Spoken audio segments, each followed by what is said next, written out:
My name is Samantha Hayes. I was 34 years old when I learned that sometimes a single sentence can reveal everything a person truly is.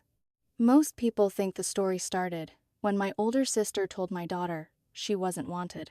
They're wrong. That was only the moment nobody could pretend anymore. The damage had been building for years. My daughter Mia was 8 years old. She loved birthdays more than any child I'd ever met. Not because of the gifts, not because of the attention, because she loved the feeling of everyone being together. For weeks, she had planned every detail, the decorations, the cake, the order she would open presents. She even made a handwritten list of games she wanted everyone to play. Looking back, I sometimes wish I'd canceled the party. I wish I'd trusted the uneasy feeling I'd had when Vanessa accepted the invitation. But some lessons only become obvious afterward. The afternoon started normally. Laughter filled the living room. Children ran between piles of wrapping paper. Adults stood around chatting, while music played softly in the background. My boyfriend, Daniel Carter, was helping carry drinks from the kitchen. Daniel had been part of our lives for 3 years. He wasn't Mia's biological father, but that never mattered to either of them. He showed up, he listened, he cared, and Mia adored him. At one point, I looked across the room and saw him helping her assemble a toy she'd just opened. She was smiling so hard, her cheeks looked sore. Everything seemed perfect. Then Mia disappeared. At first I didn't notice. There were too many people, too much noise, too much movement. But after a few minutes, I realized something felt wrong. Mia never walked away during gift opening. Never. She treated presents like a ceremony, one at a time, thanking every person individually, making sure nobody felt overlooked. When I finally spotted her, she was walking down the hallway, slowly, quietly, leaving unopened gifts behind. A birthday hat still sat crooked on her head. Something inside me tightened immediately. I followed her. She entered her bedroom and sat on the edge of her bed. Not crying, not angry, just staring at the wall. That scared me more than tears ever could. I sat beside her. What happened? Sweetheart. For several seconds she said nothing. Then she asked a question. No 8-year-old should ever ask. Do some moms have babies they don't actually want? My stomach dropped. The room suddenly felt colder. I kept my voice calm. Why would you ask that? She looked down at her hands. Then she answered. Aunt Vanessa said nobody wanted me here. My heart stopped. Mia continued quietly. She said, you only had me because you were trying to fix your relationship. The words sounded even uglier coming from a child, as if repeating them stripped away every excuse, every justification, every layer of adult cruelty. I asked who told her. She didn't hesitate. Vanessa. Then she repeated every word exactly, like she'd memorized them, like they had already begun carving themselves into her memory. No one wanted you here. Your mom only had you to save her relationship. I wanted to cry. I wanted to scream. Instead, I wrapped my arms around her. You listened to me. She looked up. You were wanted before you were born. I swallowed hard. You are loved every day. A tear finally slid down her cheek. And none of what she said is true. She nodded. But I could already see the doubt. A tiny seed. Exactly the kind of seed cruel people plant. I kissed her forehead. Then I told her to stay in her room for a few minutes while I handled something. When I returned to the living room, Vanessa was laughing. Actually, laughing. Like nothing had happened. My niece was opening another present. People were clapping. The scene looked completely normal. It wasn't. I walked over to Vanessa. Kitchen. Now. She rolled her eyes. The irritation on her face told me she already knew why. Inside the kitchen. I closed the door. What did you say to Mia? Vanessa didn't deny it. Not even for a second. Instead, she crossed her arms. Someone needed to tell her the truth. The truth? I stared at her. She continued. You're raising her to think she's a princess." My hands trembled. "You told an 8-year-old nobody wanted her?" Vanessa shrugged. "Kids should learn where they stand." There was no guilt, no hesitation, nothing, just arrogance. That was the moment I realized she wasn't sorry. She believed she was right. And somehow that hurt even more. I took a breath, then another. Then I looked directly at her and said the only thing that mattered: "Get out." She laughed. Actually laughed. "Samantha, don't be dramatic. Get out of my house." Her smile faded. For the first time, she realized I wasn't bluffing. She looked toward the living room, toward our parents, toward the relatives, waiting for someone to support her. Nobody moved. Nobody spoke. The silence was enough. Vanessa grabbed her purse, yanked her daughter by the hand, and stormed out. The front door slammed. The party never recovered. People started making excuses. Some left within minutes. Others avoided eye contact. The cake remained untouched. The gifts sat unopened. And the house felt strangely empty despite being full of people. That night, after everyone left, I packed the presents into boxes. Mia didn't ask to open them. That alone broke my heart. Daniel found me sitting in our bedroom long after midnight. "You okay?" he asked softly. "No." The answer came immediately, because I couldn't stop hearing those words. Couldn't stop imagining Mia replaying them in her mind. Daniel sat beside me. For a while, neither of us spoke. Then he said something that would stay with me for months. People reveal themselves when they think there won't be consequences. At the time, I didn't realize how right he was, because the birthday party wasn't the end. It was only the beginning. The next morning, the consequences started arriving, and they weren't the ones Vanessa expected. The morning after Mia's birthday felt unnaturally quiet, almost peaceful, the kind of silence that usually comes before a storm. I dropped Mia off at school and watched her walk through the front doors, with her backpack hanging loosely from one shoulder. She turned and waved. I smiled back, but something about her smile looked different. Smela? Careful, as though she was testing whether it was still safe to be happy. The sight stayed with me all morning. At first, I thought I was imagining things. One mother at school avoided eye contact. Another offered a tight smile before walking away. I blamed my own emotions. I told myself I was looking for problems. Then my phone buzzed. The message came from a cousin I hadn't spoken to in months. "Hey, is everything okay at home?" I frowned. The question felt strange. Before I could respond, another message arrived. This time from an aunt. "Marriage is hard. Kids shouldn't be used to hold relationships together." My stomach tightened. There it was again. The same phrase, the same accusation, the same poison. I immediately called my mother. No answer. I called again. Still, nothing. Then I opened social media and found exactly what I feared. Vanessa had posted a lengthy rant. She never mentioned my name. She didn't have to. Anyone who knew us would understand. The post talked about women trapping men with babies, about children being spoiled because nobody told them difficult truths, about marriages that only survived because of a child. She ended it with a line that made my blood boil. "Honesty makes people uncomfortable." Hundreds of comments had already appeared. Some praised her courage. Some called her brave. Some agreed children deserved to know the truth. I stared at the screen in disbelief. This wasn't an emotional outburst. This wasn't someone losing control.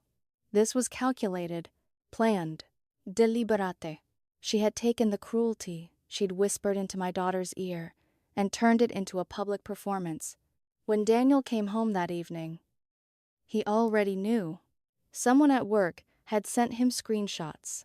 He dropped his briefcase beside the door and sat beside me. "You want me to respond?" I shook my head. "No." He looked surprised. I continued. "If I fight publicly, She wins. Then what do you want to do? I opened my banking app. For a moment, Daniel simply stared. Then, understanding slowly crossed his face. Over the years, I'd quietly helped Vanessa more times than I could count. Rent, groceries, school expenses, emergency bills. Sometimes she paid me back. Usually she didn't. I never kept score. Family wasn't supposed to be about scorekeeping. But family also wasn't supposed to attack children. On a B1, I canceled every automatic payment connected to her. Every transfer, every scheduled expense, every financial lifeline. When I finished, I closed the app. The next morning, my phone rang. Vanessa. Her first call since the birthday. I answered. She didn't ask about Mia. She didn't apologize. She didn't mention the party. Her first words were, "Something's wrong with the account." I actually laughed. Not because it was funny, because it confirmed exactly who she was. Nothing is wrong. A pause. What do you mean? I canceled everything. Silence. Then, outrage. You can't do that. I already did. Her voice rose immediately. Samantha, my rent is due. Not Mia. Not my daughter. Not the child she'd hurt. Rent. I felt something inside me harden. The support ended when you decided Mia was a target. Vanessa Schofield, you're being petty. No, I'm being a mother. The argument exploded from there. She accused me of punishing her daughter, accused me of being vindictive, accused me of enjoying her struggle. But throughout the entire conversation, she never said Mia's name. Not once. When I pointed that out, she went silent. Then she said something that erased any lingering doubt. If you really loved your kid, you wouldn't raise her to think the world revolves around her. That was the moment I ended the call, not angrily, not dramatically. I simply hung up. Within hours, the family campaign began. Calls, texts, voicemails, messages from relatives I hadn't heard from in years. Everyone had a version of Vanessa's story. In most of them, she was a struggling single mother, abandoned by her cold, wealthy sister. I stopped trying to explain. Instead, I sent one sentence. The same sentence, every time. She told my daughter she was unwanted. Nothing more. Nothing less.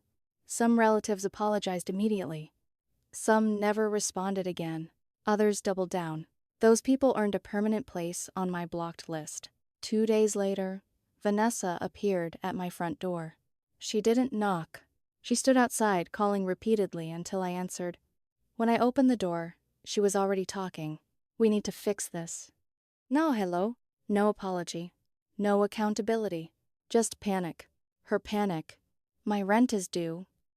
There it was again. Money. Always money. My daughter doesn't understand why everything changed. I stared at her. Really? She looked confused. I continued. Because my daughter doesn't understand why you told her nobody wanted her. For the first time, she looked uncomfortable, only briefly. Then the defensiveness returned. She offered to apologize. I asked what she planned to apologize for. Her answer told me everything. I'll apologize for hurting her feelings. Not for lying, not for cruelty, not for emotional abuse. For hurting her feelings, as though Mia had simply become upset over a misunderstanding. I stepped back toward the doorway. No. Vanessa blinked. No. You aren't coming inside. You can't be serious. I am. Her face twisted with anger. She called me heartless. Said I was enjoying this. Said one day Mia would grow up and see who I really was. I closed the door while she was still talking. That evening, Mia asked why her aunt seemed angry. I chose my words carefully. Sometimes adults say cruel things when they're jealous. She thought about that, then quietly asked, "Does Aunt Vanessa love me?" The question hit harder than anything else. For a moment I couldn't answer, and that pause gave her the answer anyway. She looked down. I immediately realized this wasn't just about protecting her today. It was about protecting who she would become. The next surprise arrived the following morning. My niece's school called me. The administrator sounded confused. She asked whether I was still listed as an emergency contact and financial guardian. I said no. There was a long silence. Then she explained tuition hadn't been paid for the upcoming semester. Vanessa had assured them I was handling it. I wasn't. A few hours later, another call came. The landlord. Same assumption. Same answer. No. By evening, Vanessa was spiraling. Her messages changed tone every few minutes. Anger, desperation, blame, pleading, then anger again. One text stood out. You are destroying my life over one sentence. One sentence. As if that sentence hadn't landed in the heart of an 8-year-old child. As if words carried no weight. That night my parents finally came over. My mother cried almost immediately. My father looked exhausted. They asked me to be the bigger person, asked me to forgive, asked me to remember. Family mattered. I listened quietly, then asked one question. Why didn't either of you stop her at the party? The room fell silent. Neither answered, because neither could.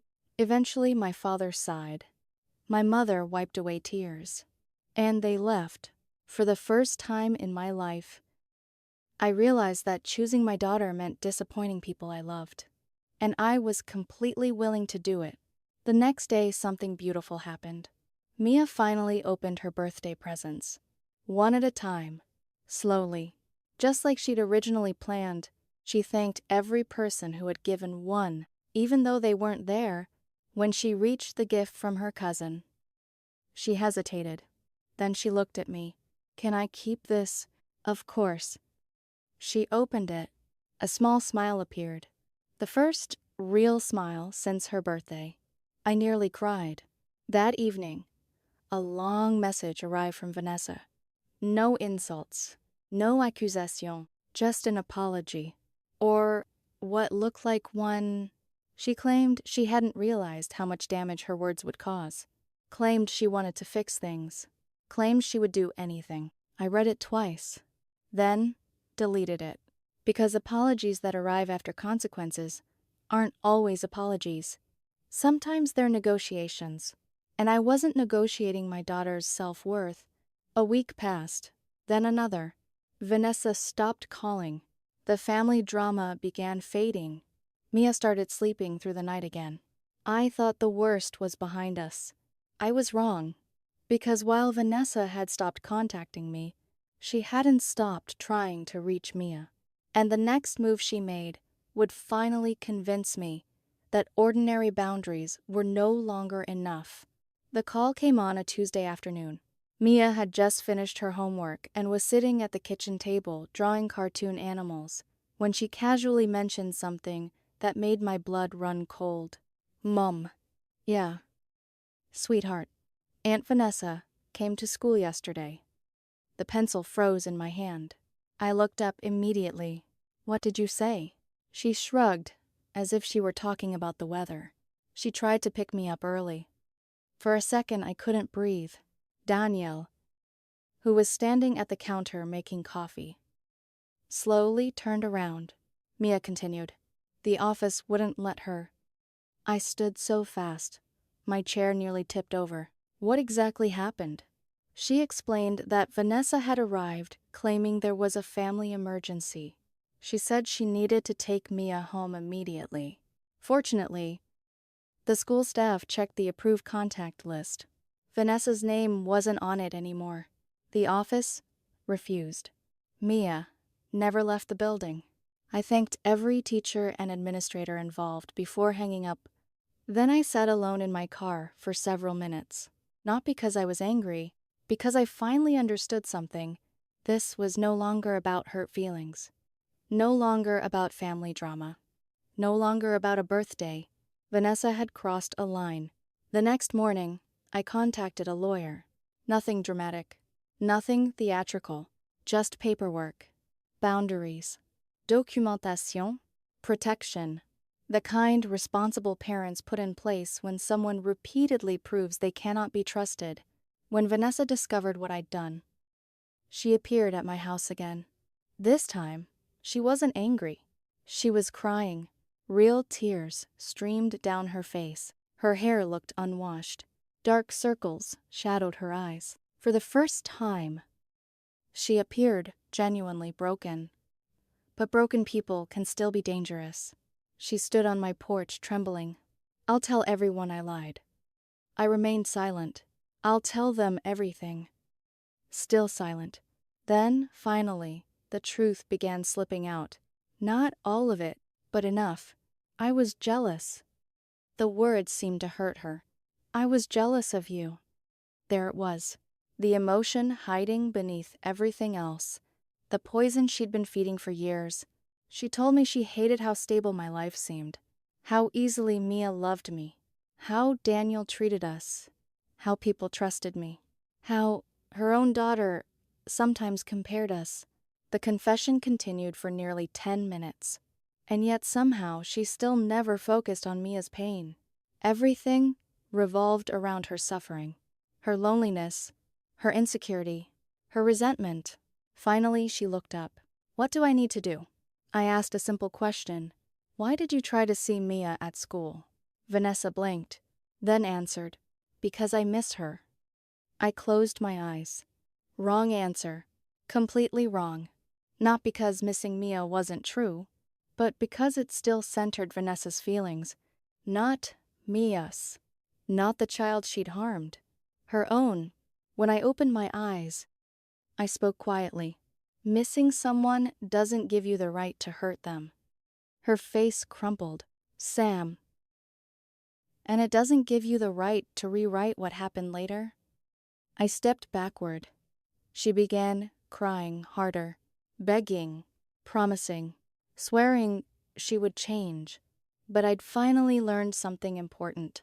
Promises are easy when consequences become painful. Character reveals itself much earlier. I closed the door. For the second time. And this time I knew it was permanent. That night, Mia asked me a question while I tucked her into bed. "Do people always get forgiven when they say sorry?" I smiled sadly. "No." She thought about that. "Why not?" "Because being sorry and fixing harm aren't the same thing." She nodded slowly, then said something that surprised me. "I like knowing I don't have to let everyone back in." I brushed a strand of hair from her face. "Neither do I." For the first time in weeks, she smiled without hesitation. A few days later, my parents made one final attempt. Sunday afternoon. Unannounced. Just like before. They arrived carrying grocery bags as if peace could be purchased with food. My mother looked older than I remembered. My father looked tired, defeated. We stood in the kitchen while they explained that Vanessa had lost her apartment. She was sleeping on a friend's couch. She was struggling. She was scared. She wanted another chance. I listened quietly, then asked one question. "What has she said about Mia since all this happened?" My mother hesitated. My father stared at the floor. The silence answered me before either spoke. Eventually, my mother cleared her throat. She feels terrible about how her words were interpreted.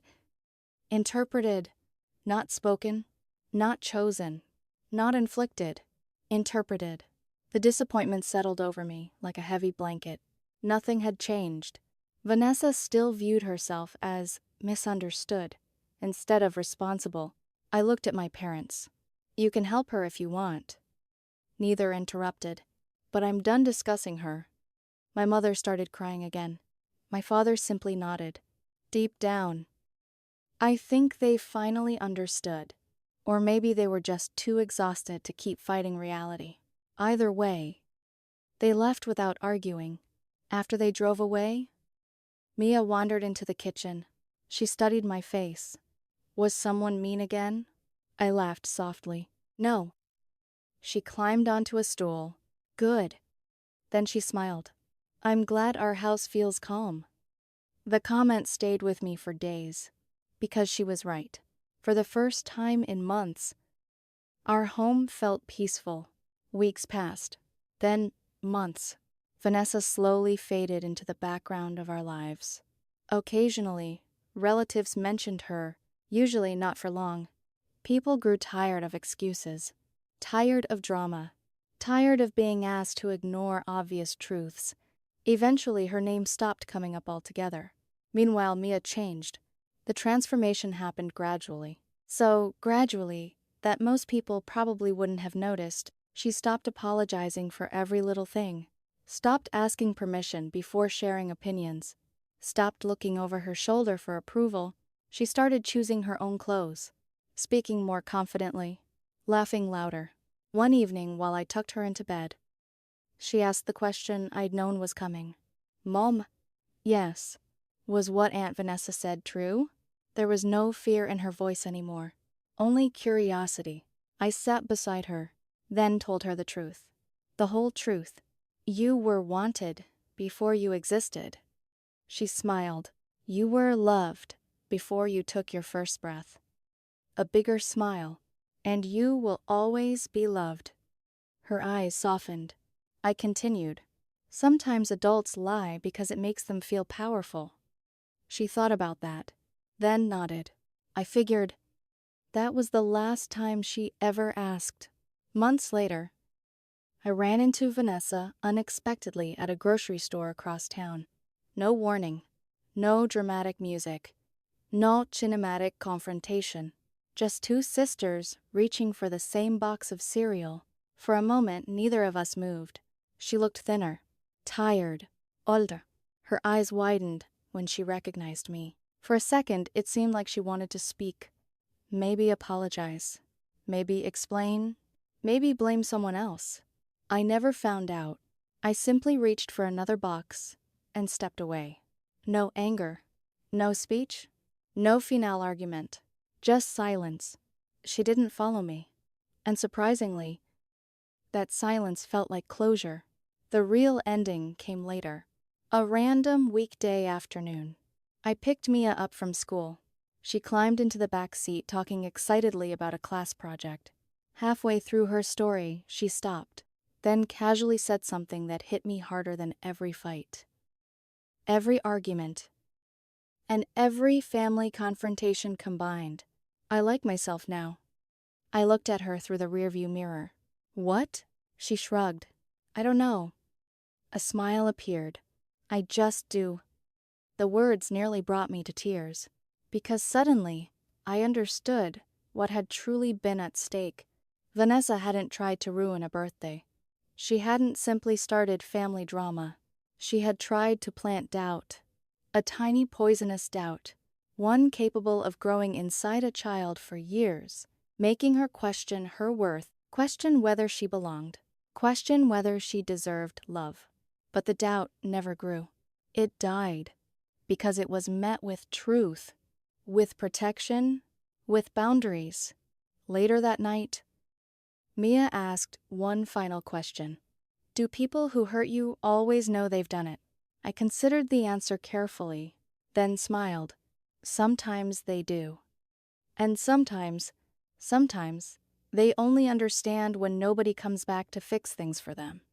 She thought about that, then nodded. "I'm glad you never made me talk to someone who scared me." I reached over and squeezed her hand. "That's my job." There was no reunion, no dramatic reconciliation, no miraculous family healing, just a mother and daughter building a peaceful life. And honestly, that was enough.